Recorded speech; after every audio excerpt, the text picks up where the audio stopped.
अब हम नेपाल से सीधे पहुंच रहे हैं ईरान इजराइल। दो हमारे मैटर हैं, ईरान इजराइल निशाने पर और आचार्य प्रमोद कृष्णन जी के बारे में। कल हमारे जो जज साहब थे उनको, आचार्य कृष्णन जी को बाइज्जत सभी जो उनके ऊपर आरोप लगाए गए थे, सभी आरोपों से बाइज्जत उनको बरी कर दिया। करना ही था, क्योंकि हमारे संतों को खुद अपने आप में इतने सक्षम होते हैं कि कोई उनको हेडेक नहीं है किसी भी चीज़ के लिए।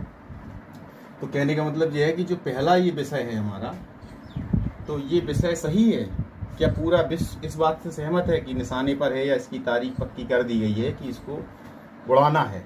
तो क्या इसको उड़ाने पर और सुरक्षित रह सकते हैं? क्या ये बात पूरी तरह सत्य है? क्या हमारे आचार्य प्रमोद कृष्णन जी भी इससे सहमत हैं?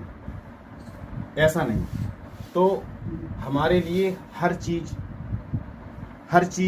अहमियत रखती है, चाहे वो ईरान हो, इजराइल हो, जापान हो, नेपाल हो, ऑस्ट्रेलिया हो, मिस्र हो, कोई भी देश हो, सब हमारे भगवान के भोग हैं, भगवान को प्रिय हैं भोग की तरह 56।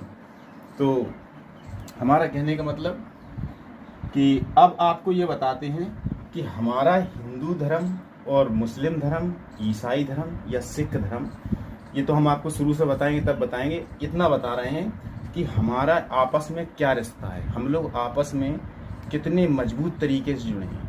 अगर वो कोई अपना पूजा कर्म करते हैं तो उससे हमें क्या फ़ायदा होता है, या हम पूजा कर्म करते हैं तो उससे ईसाइयों को क्या फ़ायदा होता है, या हमारे ईसाई कोई पूजा करते हैं तो उससे अन्य लोगों को, सभी को क्या फ़ायदा होता है, ये हम स्पष्ट करते जाएंगे। हम सिर्फ आज इतना बता रहे हैं कि कुछ निर्णय ऐसे हैं जो सही नहीं है। अच्छा, तो जैसे हमारे मुसलमान भाई कहते हैं हक शब्द का प्रयोग करते हैं।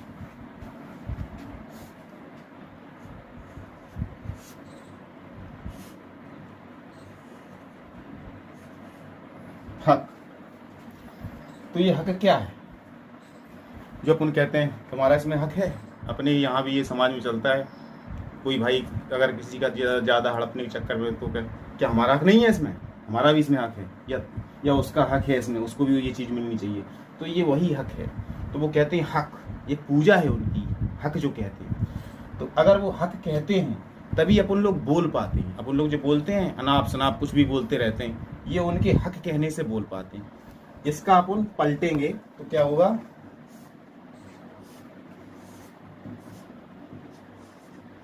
कहे, अगर वो हक कहेंगे तभी अपन कह पाएंगे। जैसे कि अपन कहते हैं कि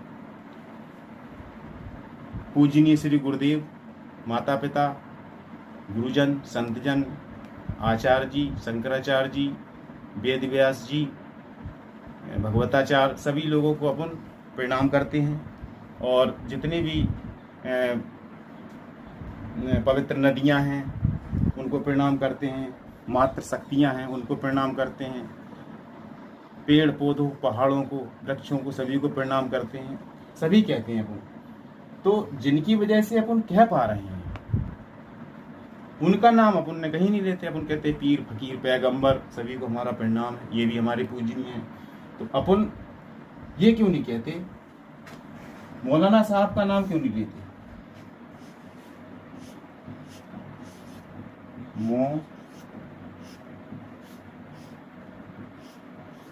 मौलाना साहब,